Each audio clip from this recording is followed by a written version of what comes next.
Clasificación B, bajo supervisión de un adulto.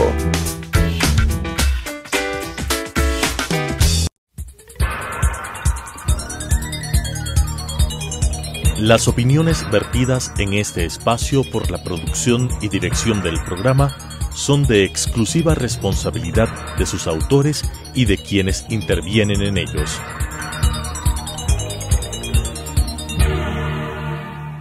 Telesucesos Canal 29 presenta Enfoques, pensamiento libre y crítico. Día a día buscaremos diferentes visiones para la comprensión de la realidad del tercer milenio. Enfoques, un espacio que une noticia, análisis y opinión. Bienvenidos. Gracias por estar semana a semana aquí en Enfoques. El día de hoy tenemos como invitada a la asambleísta Mae Montaño. Con ella queremos hablar de varios temas: situación país, qué ocurre en la asamblea, qué ocurre además cuando estamos a prácticamente un año, 2 años, año y medio de las elecciones y se está discutiendo un código de democracia. ¿Cómo evaluar, Mae, y cómo prepararnos para las elecciones del 2021? Parecen lejos, están tan cerca que ya casi a la asamblea se le acabó el tiempo de la reforma.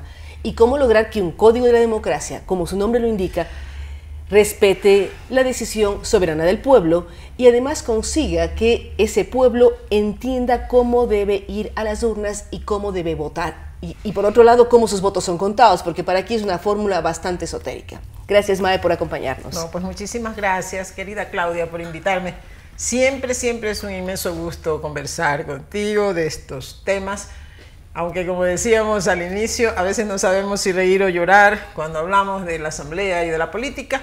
Sin embargo, hay un título de un libro que el BID acuñó alguna vez y que decía: la política importa. Y efectivamente, la política importa. A veces para sufrir, otras veces para gozar, pero la política importa a la hora de uno goza por lo tragicómico, pero no goza por buenos resultados, lamentablemente. Exactamente. Como casi siempre vivimos en años preelectorales, este ya es un año preelectoral. Pero todos los años en Ecuador son preelectorales, sí, o de elecciones. Sí, así es. Así que nos tenemos que acostumbrar a eso.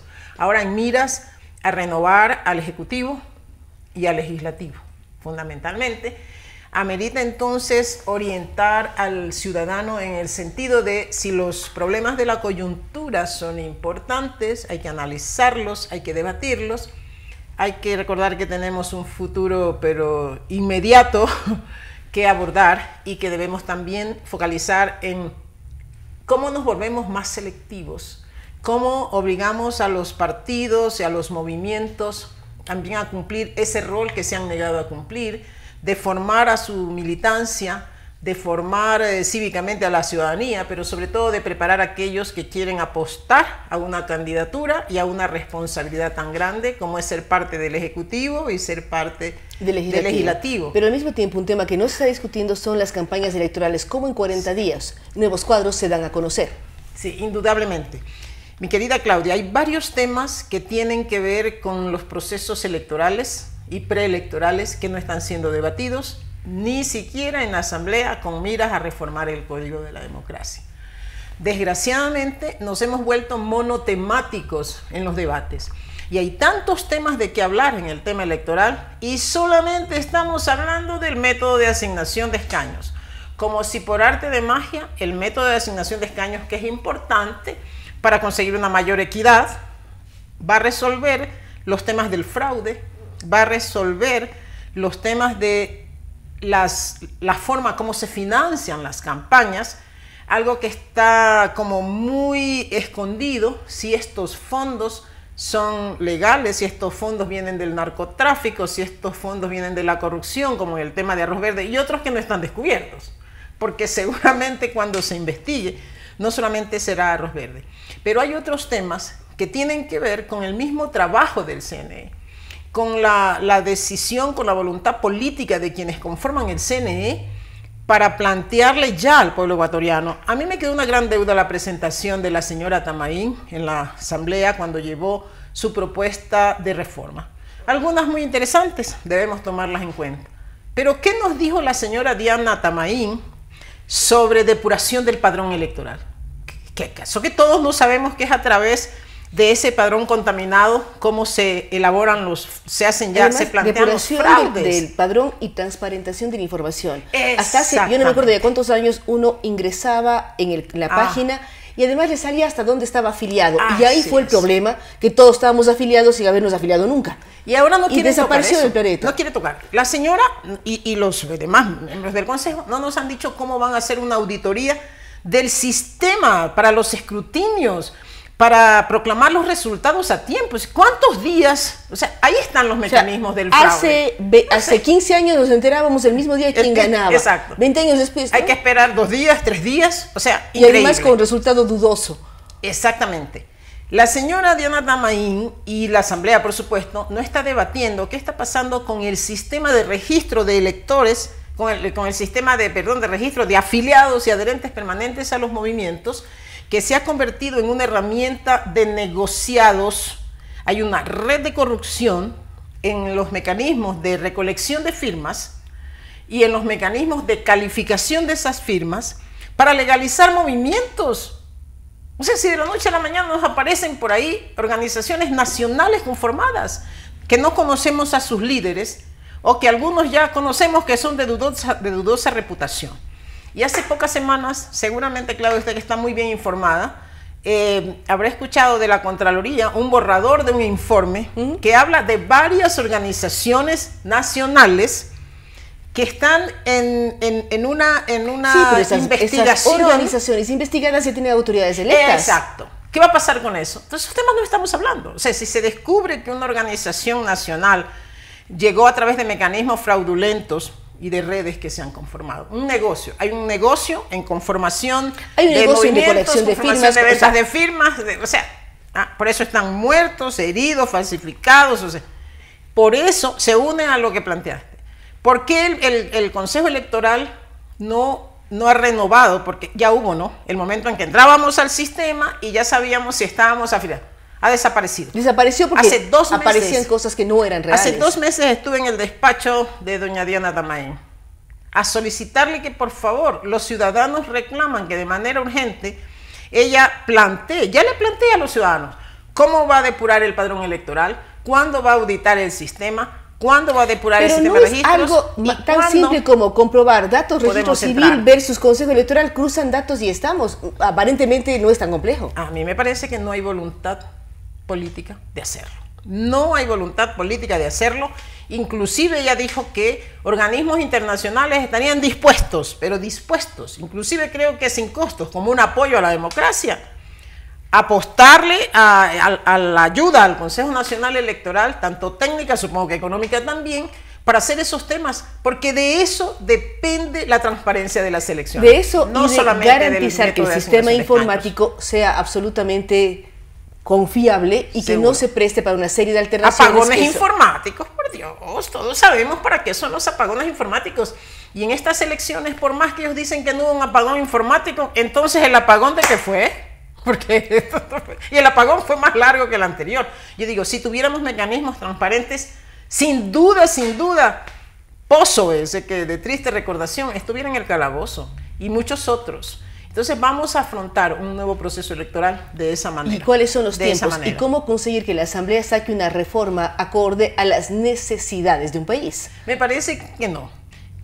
Dijo algún consejero actual del CNE, dijo, y es verdad, es que los asambleístas son juez y parte. Y lógico, eso se pudo notar la semana pasada cuando yo puse en el debate la posible reforma constitucional para eliminar el fondo partidario y eliminar las llamadas franjas electorales, el corralito de las franjas electorales. Es lógico que no quisieron, pero ni siquiera debatir. ¿Qué van a debatir? Porque el interés de los políticos, el interés de las organizaciones políticas, siempre, hasta ahora, está por encima de los intereses de la ciudadanía. ¿Cómo cambiar eso? Ese sí es un reto muy grande. Dentro del proceso electoral también está involucrado la recolección de firmas para la eliminación del famoso Consejo de Participación Ciudadana y Control Social. En base a qué reglas se juega con eso. Ya les entregaron los formularios, hay 2 grupos recolectando las firmas. ¿Cómo apuntar y cómo evitar que sea metido en un mismo saco de la misma elección y sea no porque el pueblo entiende para qué sirve esta cosa, sino porque apoya a uno u otro político votando sí o no? Yo tengo la sensación que por los tiempos y también por los costos, seguramente esto llegará a juntarse con el próximo proceso electoral, a menos que el grupo ciudadano que está encargado de recoger las firmas lo pueda hacer en tiempo récord. Es muy difícil. Yo estoy en proceso de recolección de firmas para formar una organización política y sé cuán difícil es. Posiblemente la temática puede ser un poco más atractiva. Los afiliados no pueden participar en el movimiento de MAE, pero todo el mundo puede participar en el otro tema. Pero igual, ¿no? Son 130.000 firmas. Yo creo que va a tomar un tiempo hasta que sean calificadas, revisadas por el CNE.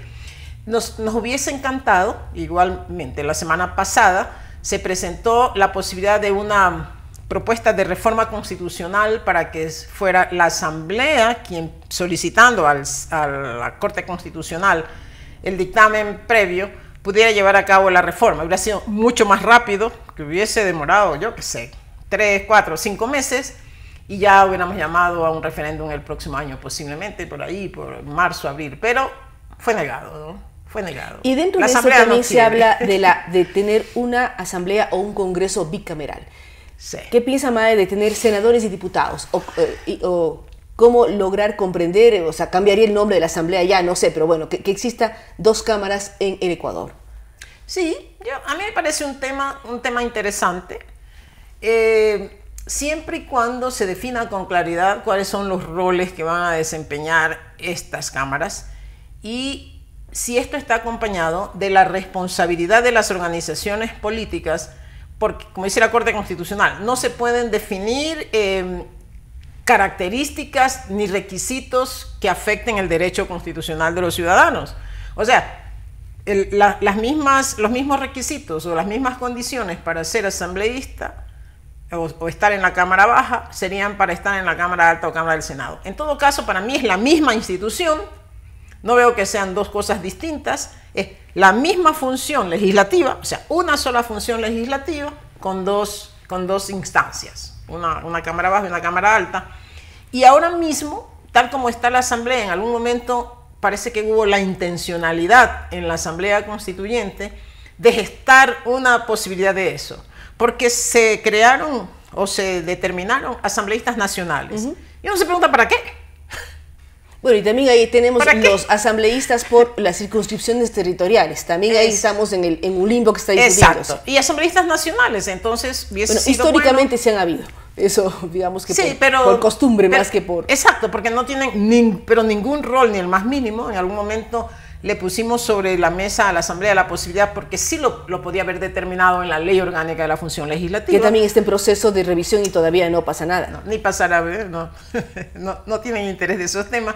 Y ahí decíamos, ¿por qué no asignarle a los asambleístas nacionales, que además son 15, un número importante, la posibilidad de presidir las comisiones o la posibilidad de conformar la Comisión de Fiscalización y Control Político, que se convirtiera en permanente, en que estos asambleístas estuvieran permanentemente función, control político y agregar el código de ética que se necesita, que exista una comisión permanente. Y hubiese sido muy importante, hubiese sido muy interesante. Yo creo que la Asamblea tiene ahora un grupo de asambleístas nacionales, que más allá de algunas diferencias, es gente que pudo aportar de manera concreta, de manera permanente a un trabajo de control político y fiscalización que le ha hecho falta a la Asamblea, así como un trabajo permanente, inclusive para el seguimiento de las leyes que se aprueban y que muchas veces no sabemos si es que se están cumpliendo, si hay políticas, si se ha reglamentado.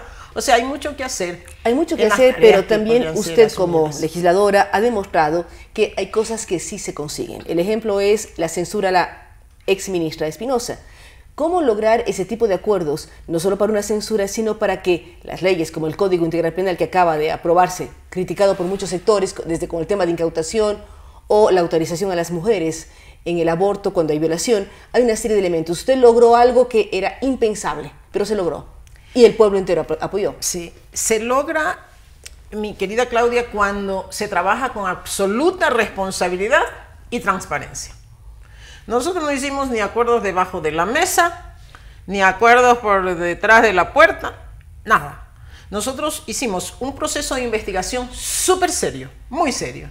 Tuve a mi pequeño equipo trabajando pero a una velocidad impresionante y con una profundidad que todos nos hemos convertido en expertos en el tema de salud. Y vemos aterrados que siguen saliendo las noticias de que en este caso Seguridad Social, en el de Cuenca, en el hospital de Cuenca, hay millones de dólares de medicinas caducadas. Sí, porque los problemas de salud son serios. En el hospital José Carrasco. Algunos de estos tienen que ver con quien dirige, con quien preside el ministerio, otros tienen que ver con redes, que sabemos, con redes de corrupción que han formado metástasis. Es un cáncer que se ha tomado varias instancias de un sistema que es grande, que es súper complejo, pero también la indiferencia del presidente de la República asusta. El presidente de la República se lo está tomando de la manera más deportiva.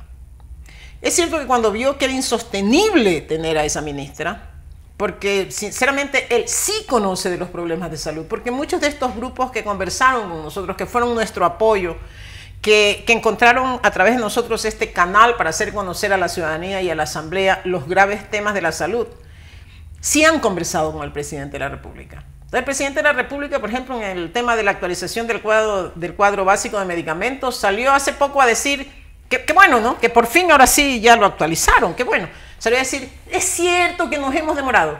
Y él sabe lo que eso significa para la salud y la vida de la gente.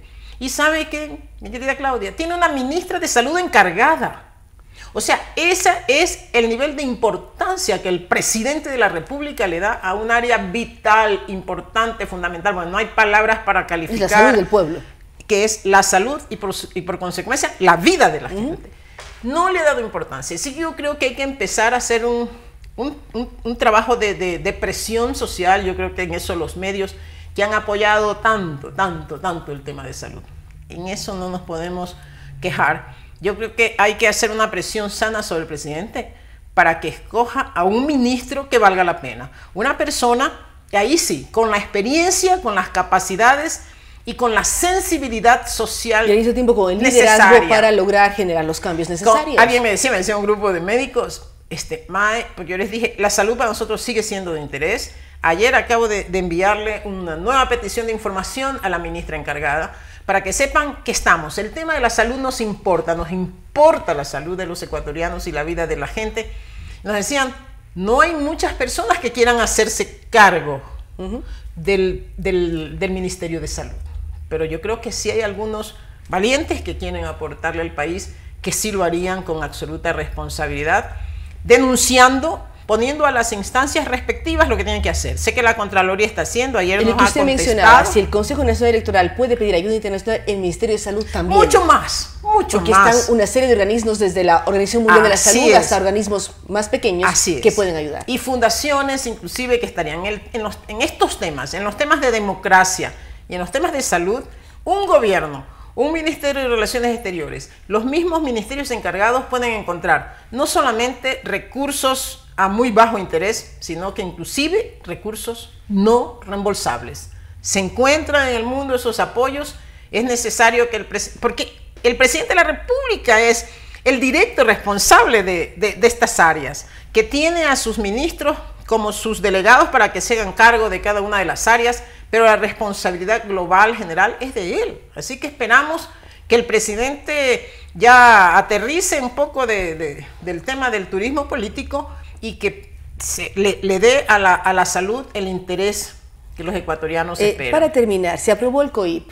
El presidente puede o no puede vetar los temas polémicos, incluida la incautación de bienes de quienes han cometido actos de corrupción. Más allá de que algunos piensen que porque no se aprobó el presidente no lo puede objetar, yo pienso que sí, porque fueron temas que estuvieron en el debate y estuvieron en el proyecto de ley. Creo que el presidente le toca en este momento poner toda su sensibilidad y estamos a la espera de que esas objeciones lleguen.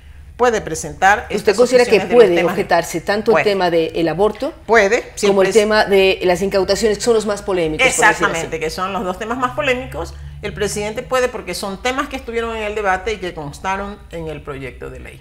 Es decir, hay posibilidades de que exista una modificación y que el código regrese a la Asamblea con esa modificación. Y en todo caso, la Asamblea sigue teniendo la posibilidad o de allanarse a las objeciones o veto, como la gente le conoce, del presidente de la República. En ese caso solo se necesitan 70 votos mayoría absoluta, o puede ratificarse en otros temas, y ahí en ese caso sí necesita 2/3 partes del Pleno, que serían 91 votos. Pero el presidente puede. ¿Y qué pasa con el Código Orgánico de la Salud? ¿Va a votación? No va a votación porque las críticas hablan de que fue un código creado en gran parte por la ministra que usted censuró. Así es, era como su trofeo máximo. El problema grave de la Asamblea en los debates de las leyes y en sus procesos de aprobación, que se vuelve caótico, los procesos de votación de estos temas complejos se vuelve caótico por una razón. El ponente de la ley, que no es ni siquiera el proponente de la ley, en el segundo debate se convierte en el dueño de la ley.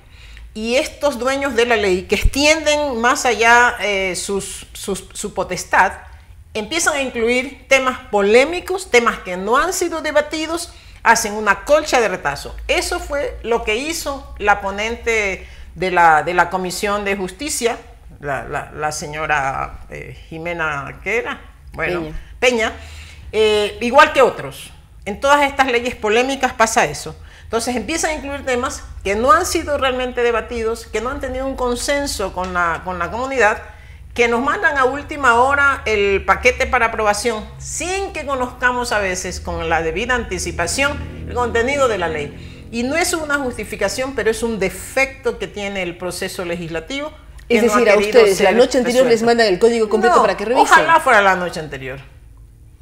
Un rato antes de la votación. O sea, ya estamos llamados a la votación y todavía han sido incluidos el tema y el contenido de la ley, porque el que está el que tenemos en nuestra curul, el documento que nos han enviado con la convocatoria, no es el mismo que se está votando.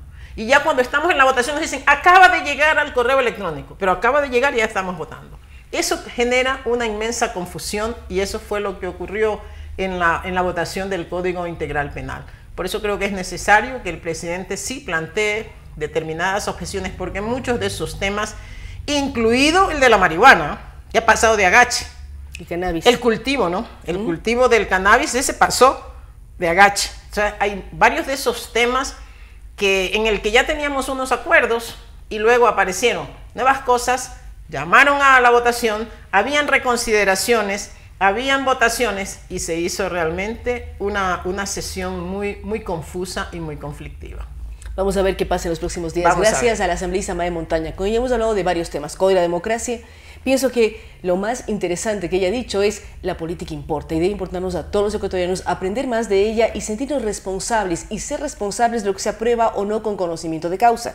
Se ha hablado de lo que puede ser la reforma electoral, que puede pasar además con el Consejo de Participación Ciudadana si es que entra en el mismo paquete de si es Cámara con 2 cámaras, senadores y diputados, o una sola estructura como está ahora también.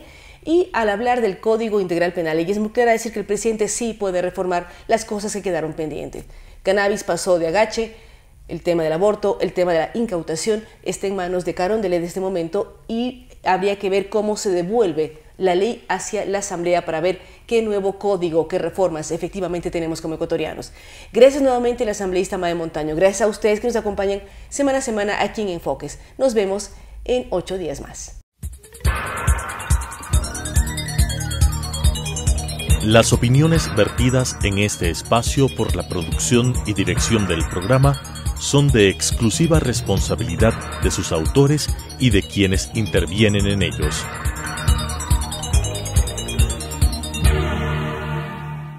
Telesucesos Canal 29 presentó Enfoques, pensamiento libre y crítico. Día a día buscaremos diferentes visiones para la comprensión de la realidad del tercer milenio. Enfoques, un espacio que une noticia, análisis y opinión.